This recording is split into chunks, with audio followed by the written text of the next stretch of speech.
ইউক্রেনে রুশ হামলার হাজার দিন ছাড়ালো।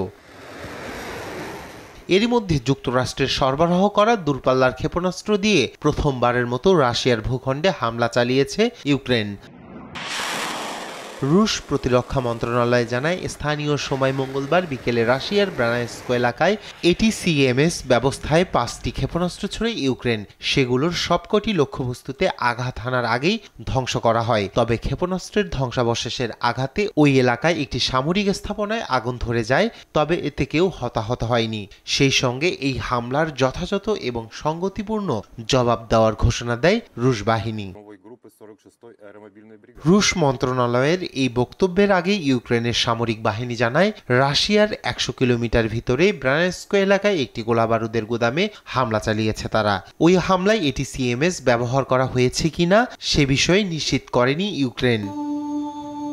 এদিকে জটিল এই পরিস্থিতির মধ্যে যুদ্ধের সহস্রতম দিন উপলক্ষে ইউরোপীয় পার্লামেন্টে ভাষণ দিয়েছেন ইউক্রেনের প্রেসিডেন্ট ভলোদিমির জেলেনস্কি। শত্রুদের হারিয়ে নিজেদের জয়ের আশাবাদ ব্যক্ত করেন তিনি। কে শেষ পর্যন্ত জিতবে যুদ্ধের এই পর্যায়ে এসে তা নির্ধারণ করা হচ্ছে। হয় শত্রুদের হারিয়ে আমরা জিতব, না হয় ইউক্রেনীয় ও ইউরোপীয়দের বিরুদ্ধে শত্রুরা জিতবে। বাইডেনের অনুমতির পর ইউক্রেন যে দূরপাল্লার ক্ষেপণাস্ত্র দিয়ে হামলা চালাতে পারে সে আশঙ্কা আগেই করেছিল রাশিয়া।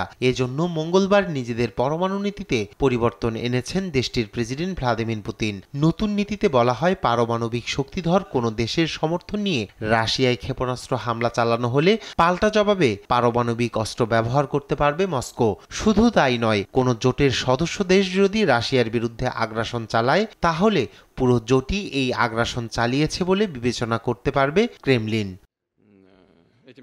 জো বাইডেন রাশিয়ার ভিতরে যুক্তরাষ্ট্রের সরবরাহকৃত ক্ষেপণাস্ত্র দিয়ে হামলা করার অনুমতি দেওয়ায় নতুন মাত্রায় দুই দেশের সংঘাত ছড়িয়ে পড়ার আশঙ্কা করছেন বিশ্লেষকরা। এছাড়া এ ঘটনায় চটেছেন যুক্তরাষ্ট্রের নবনির্বাচিত প্রেসিডেন্ট ডোনাল্ড ট্রাম্পের শিবিরও।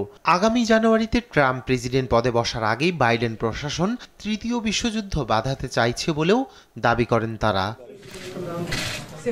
রায়হান কবির শুভ্র, নিউজ ডেস্ক, দেশ টিভি।